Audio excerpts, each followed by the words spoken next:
This just in, the victims of Hamas's October 7th attack now filing suit against the United Nations Relief and Works Agency, also known as UNRWA, alleging the organization ran essentially a money laundering operation to divert humanitarian funds meant for Gaza. They sent the money instead to Hamas.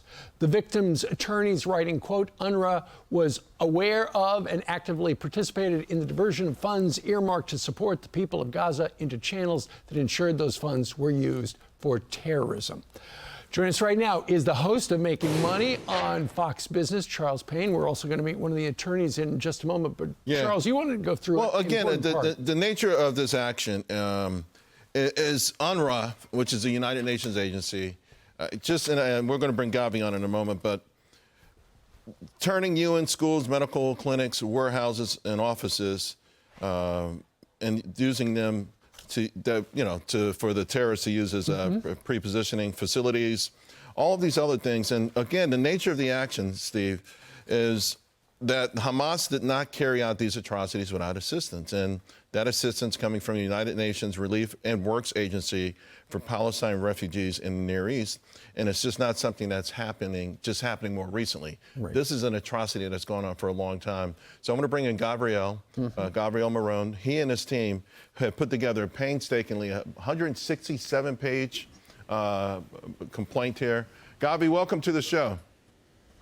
Thank you so much for having me. I appreciate it. The first question everyone would ask is, what are you looking for? What are the victims looking for? What are they seeking? Right. So the victims are really suffering from intense emotional distress, every one of them. And what they're really seeking is, and they always say it, is they just want other mothers, fathers, children not to go through what they've done. And one of the ways that they think that they can do it, and also to transition and heal from being a victim to being a survivor.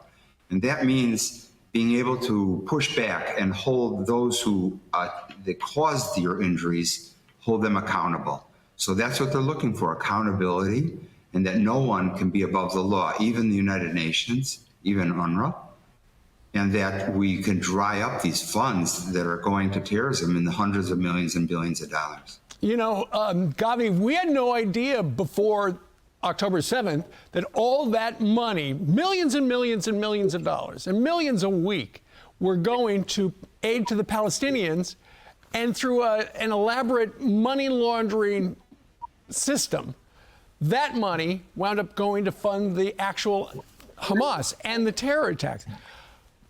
Obviously, you've got people Correct. who have spilled the beans, right? And have explained how it worked? Right. The key to all this is that UNRWA demanded that and forced the Israeli government to permit it to transfer $20 million in cash every month into Gaza, which, even though Qatar was also transferring cash since 2018, 2/3 of all the cash dollars were done by UNRWA. And why did Hamas need cash dollars? Because it's the only way to pay for the smuggling of all the weapons. Right.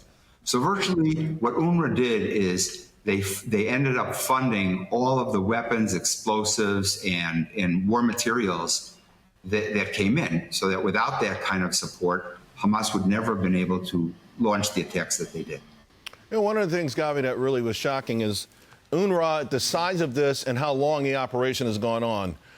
UNRWA has a staff of 30,000 people.